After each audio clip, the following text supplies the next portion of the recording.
Caranya akan dimulai usai tumis digoreng tanpa menggunakan minyak.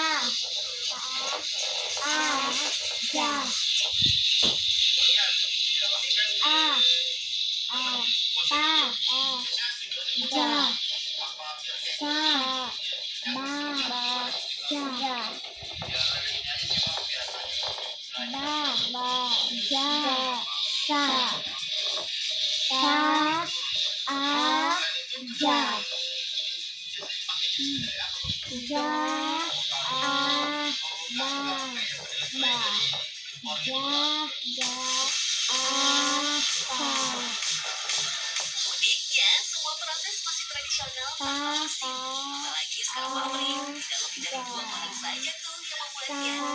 Setelah digoseng, masukkan kedelai ke wajan selama 40 menit supaya lembek dan lembab. Lebih lengkap untuk mempermudah penyajian. Oh iya, kedelai yang gosong harus dipisahkan. Bikin rasa kecap menjadi baik.